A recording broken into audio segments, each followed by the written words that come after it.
আল্লাহ ডাক দিয়া কই ইব্রাহিম, ও ইব্রাহিম তুই তোর কাজ চালাই যা। নমরুদের কাজ করতে আছে, আমি আমার কাজ করতে আছি। মনে রাখো রে ও নমরুদ, ওই নমরুদের ব্যাপারে ফয়সালা আসতেছে, একটু ধৈর্য ধর। এবার ইব্রাহিম কান্দে। আল্লাহ ডাক দেয়া কয় কান্দিস না, মাথা তুল। এখন ইব্রাহিম আলাইহিস সালাম দাওয়াত দেওয়া কমাই দিছে না বাড়াই দিছে? বা কথা কোনো কমাইছে না বাড়াইছে? কয়েকদিন পরে নমরুদে গোয়েন্দারে ডাক দিছে। ডাক দেওয়া করে ইব্রাহিমের দর খবর পাইলাম না, তার কি খবর? আল্লাহ সত্য কথা তো গোপন রেখে লাভ নাই। যেই দিন ইব্রাহিমের আল্লাহরে মাইরা দেখাইছেন, এরপরের থেকে ইব্রাহিম আগের আরো বাড়া দাওয়াত। তখন আগে দিত দিনও, তখন দিন রে 24 ঘন্টা। মার হাবা কন্যা কেন পুরো গ্রুপ তৈরি করে লাইছে, বিশাল বাহিনী রেডি করে লাইছে। কয় তাই নাকি?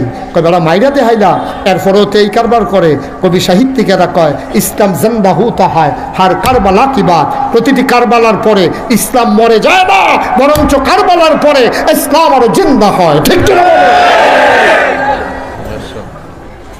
প্রতিটি ঘটনার পরে, প্রতিটি মামলা হামলার পরে, যেই বাংলাদেশে সন্ত্রাসী চোর ডাকাত থাকার কথা থানার ভিতরে, জেলখানার ভিতরে, আজকে আফসোসের সাথে আমরা খেয়াল করি আজকে আলেম ওলামারা জেলখানার ভিতরে চোর ডাকাতেরা সমাজে বাস করে। ঠিক কিনা বলো?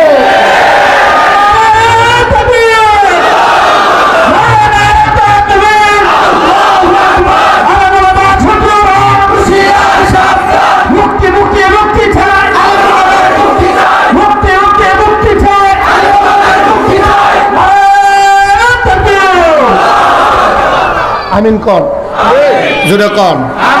কি শেষ করে দেব? কষ্ট হচ্ছে? এখন ইব্রাহিম আলাইহিস সালামের প্রতি রাগ নমরুদের কমছে না বাড়ছে রে? নমরুদে মনে মনে কয় তার আব্বারে যে দমক দেওয়াইলাম, তার এমনি আলগা বুঝাইলাম, আল্লাহ বেড়াই বাইরা দেখাইলাম, তারপরেও মারা তৈলে এবার তারে বোধহয় সেমিফাইনাল খেলাতে আহ্বান করা দরকার। কি ফাইনাল? সেমিফাইনাল হবে। নমরুদে ঘোষণা দিছে ইব্রাহিম এবার টের হইবা, এবার দেখবা কিতা করবে। দেখো না কিতা করি। নমরুদে বুদ্ধি করে আগুন ধরাইছে। কি ধরাইছে? আগুন ধরাই আগুনের কুণ্ডলি বানাইয়া এবার তারা চিন্তা করছে নমরুদরে এমন শাস্তি দেয় যেন পৃথিবীর মানুষ নমরুদরে হালাইয়া আর কোনোদিন যেন আল্লাহর কথা কইতো মনরুচি না লয়। এর লাগিয়া ইব্রাহিম রে এমন একটা শাস্তি দেওয়া হইব, এই চিন্তা কইরা তারা বিশাল আগুন ধরাইছে। আগুন ধরাইয়া ইব্রাহিমে যখন ফালাইব, তখন যারা এটা দিয়ে ফালাইব তারা কাছে যাওয়ানোর